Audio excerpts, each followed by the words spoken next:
All right, now it's time to get the show on the road. My name is Sean.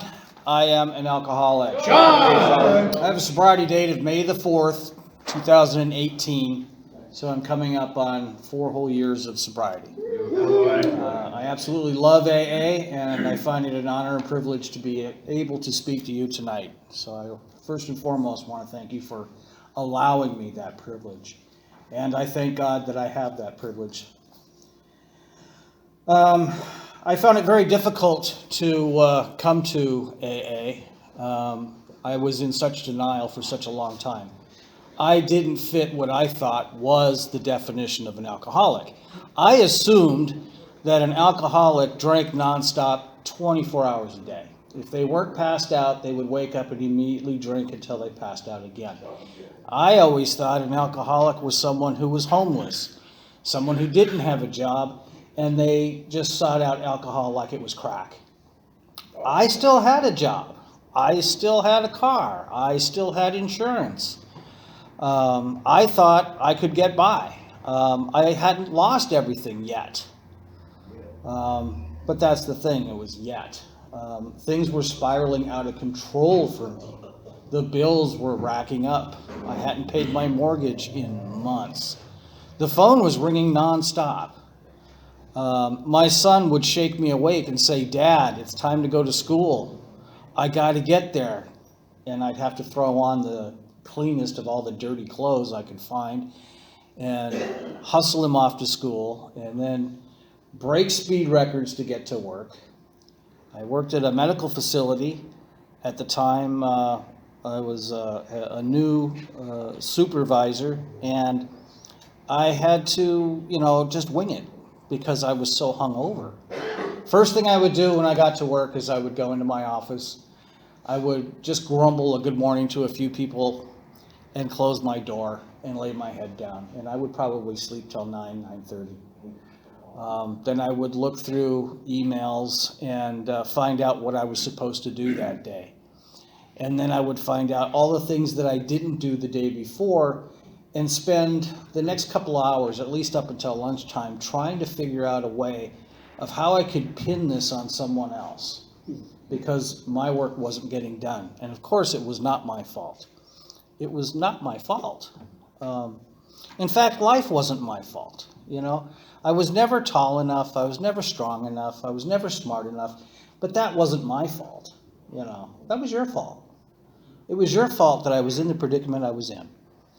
I was always coming up with excuses.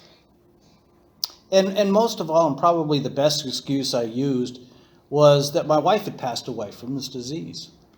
And because she was gone, of course, I needed some companionship. Of course, I found that companionship at the bottom of a bottle. And I did that night after night, and I was miserable. And I had to finish raising my son, who was in high school, and try to figure out a way of getting him out of the house so I could selfishly just drink and be left alone. But my immediate problems kept racking up. My insurance lapsed, so now I'm driving without insurance on my car. My driver's license expired. I'm driving without that now. And I'm feeling very, very intimidated and very much alone, because when my wife passed away, I lost half the income that was coming in. And where was I going to find this money? The trash is, I couldn't pay for my trash service. That was piling up. The newspapers were coming, but I couldn't pay for it. What was I going to do? And I would always say to myself after work, let me just stop and get something and I'll figure it out. I never figured it out. I just got home and just started to drink. And the funny thing is, I drank just like I did that first time I ever took alcohol. I got drunk, but I kept drinking. I didn't recognize all the signs and symptoms along the way of what an alcoholic person is. When I first started drinking in high school, I was a periodic drinker like everyone else. We didn't have immediate access to alcohol. But that first time, I still remember it like it was yesterday. I drank that first swallow of Coors beer, and it was awful. I hated it. But that second sip, wow, it went straight to my head, and I was feeling great. All of a sudden, all my anxieties just melted away. They just disappeared. Suddenly I was tall enough. Suddenly I was smart enough. I was Mr. Popular. This was the answer to all my problems, and I felt so relieved and so good. We had stolen a six-pack, me and two buddies, so there was three of us. And we're sitting out on the banks of the Missouri River up in Montana where I grew up. And I finished that first can. And I know I got another one, and now I can't wait. And I drink that second can in record speed. I mean, I hated the way it tasted. But that second can, it didn't taste quite so bad. They're still on their first can, and they're still sipping it. And when they're not looking, I take one of my buddies and down that one. That should have been an indication. But when you're 15 years old, you're not thinking much ahead. And I didn't think I was an alcoholic. Later that night, I pedaled my bicycle home and passed out on the front yard, only to have my mother discover me at 6 in the morning when she went to get the paper. I mumbled some weird excuse that she bought, and I went to bed. And I was just off to the races at that point. Now, I didn't drink the next day. In fact, I didn't have another drink for probably 3 or 4 months because I couldn't get it. But as I grew older and alcohol became more accessible, I started drinking more frequently. Right after high school, I joined the service. I spent 10 years in the service. And in those 10 years, I learned how to drink a lot. I gained a reputation for being one of the smallest members of my platoon, but I could drink anything at any time and drink everyone under the table. And I loved that reputation. I rose through the ranks. 10 years later, I'm thinking about getting out of the service. I went in a buck private, and I was leaving an acting captain. I had seen just enough of blood and guts to think, this isn't for me. I suddenly realized, after coming home from the Middle East, that there's a reason why they have 18-year-olds fight wars. And I wasn't 18 anymore, and I wanted a different career.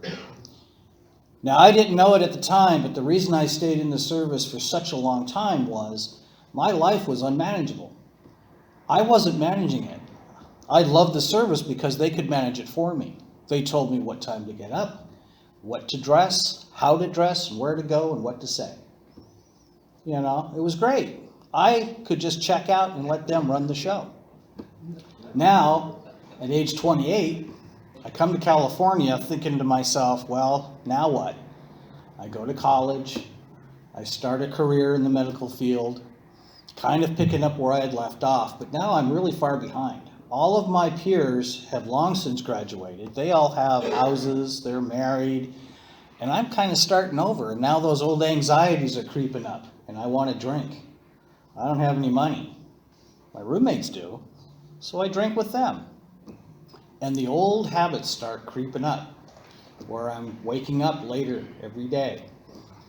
I'm drinking more often, and I'm lonely, desperately lonely. What am I going to do? Now I'm not so smart. Now I'm not so tall. Now I'm not so attractive. And I'm alone, and I want to be with someone. So I started doing the online dating services. Now, they didn't have the internet back then. They had the penny saver. You'd call the penny saver and leave your message, and hopefully some desperate young woman would hear my pitch and be fooled into a date. I would say probably my fourth date in, I'm so lonely because no one's wanting a second date. I leave this pathetic message, and nobody called me back. So now I'm all alone. Now it's New Year's. All my friends went back to Montana to have a good time, and I'm alone in our little townhouse in Duarte when the phone rings, and it's this woman I left a message for. And she and I start talking, and we decide we're going to go out. So I drive up over to South Pasadena to pick her up. And keep in mind, I'm so lonely, I'm so desperate, I don't care about nothing. And she was nothing like I thought she was on the phone. On the phone, I imagined this petite, small, young, woman with blue eyes, and she just sounded like heaven. That's not who opened the door. The woman who opened the door was taller than me. She was blacker than me. She had brown eyes, black hair, and she had a smile on her face, and she was holding a bottle of EJ brandy. And I fell in love. That'll do it. So we skipped the date. We didn't do anything except drink that bottle of brandy, and I pass out, and I wake up engaged. And that's not an exaggeration. That really happened. Here's another indication of what it's like to be an alcoholic, even though I didn't think I was one. My ego demanded to be fed, and she could feed it like no one else, especially with EJ brandy.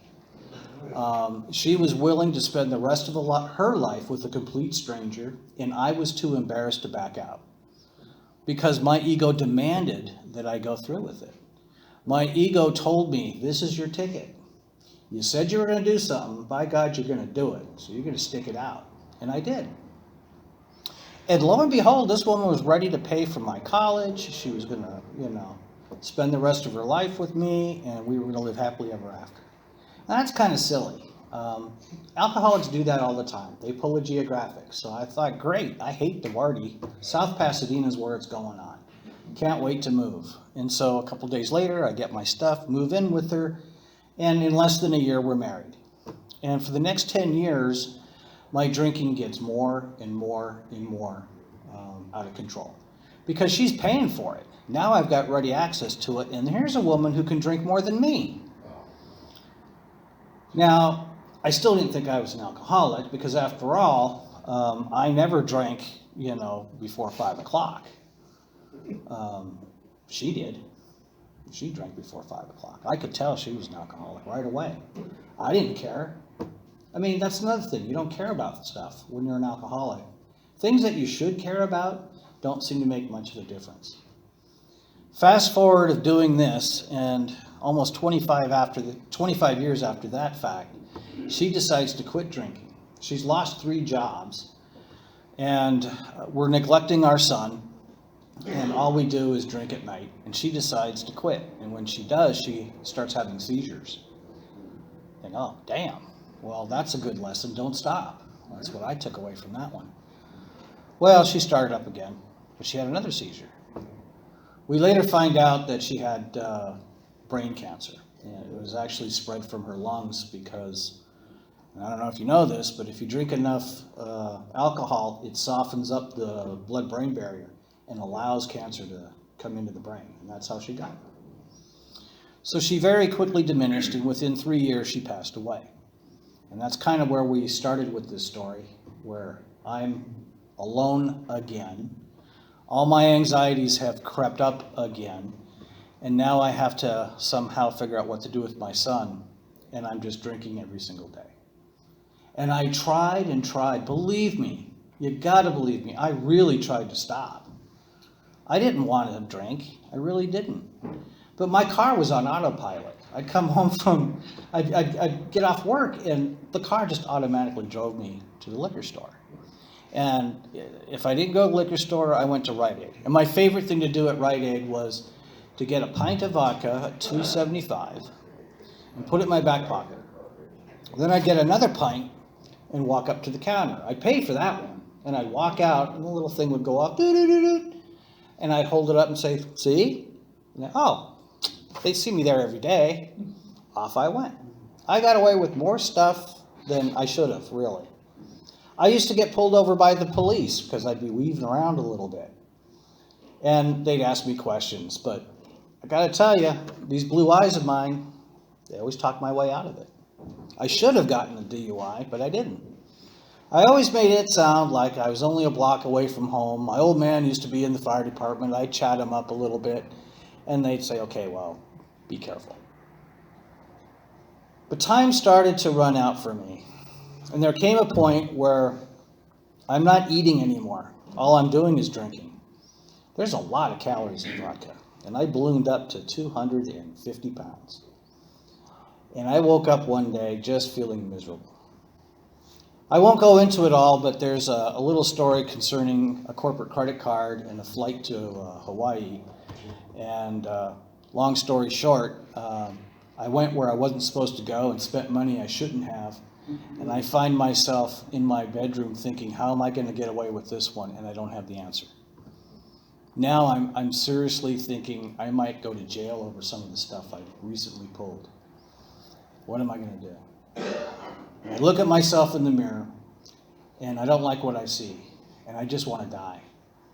I just want to die. I just want the pain to end. And I can't do it. I don't even have the courage to do myself in.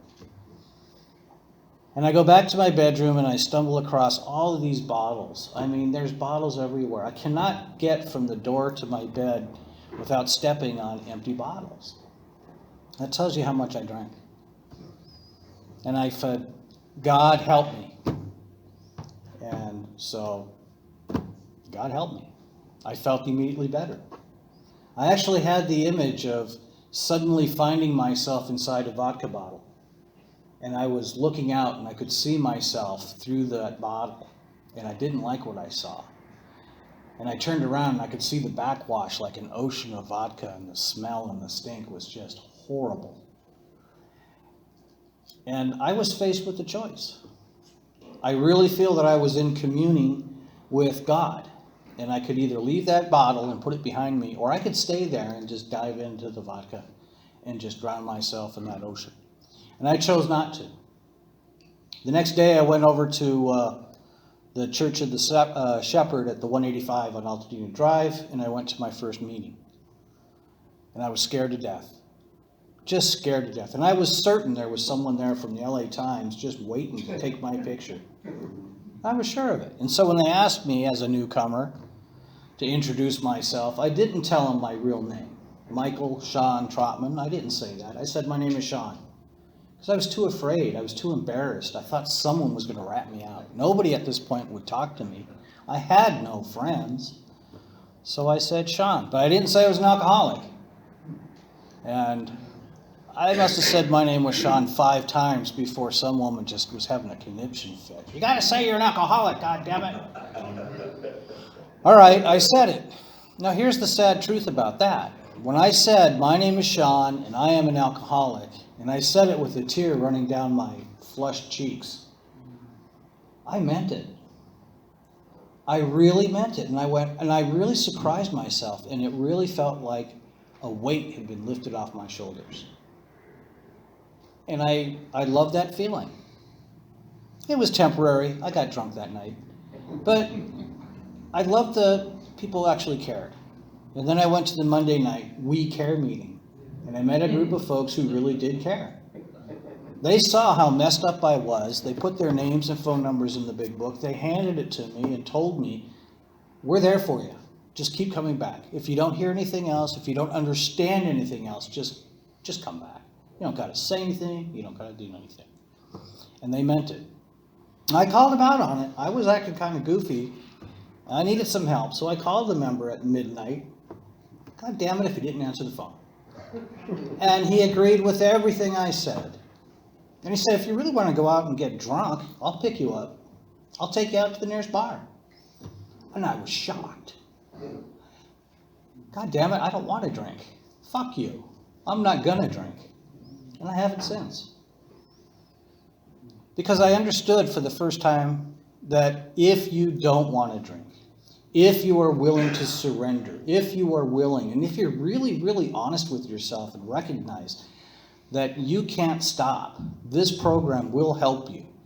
All you got to do is ask for God's help, however you define it, and come to meetings and listen. And it can work for you, but you have to surrender. That I've done, and I absolutely love it. All this time later, I now have money in the bank. My son now talks to me. I've been promoted. My car is legal. I have a valid driver's license. I'm no longer alone. I have a slew of friends. If I wanted to, I could make 50 phone calls and 50 people would show up at my house. No question.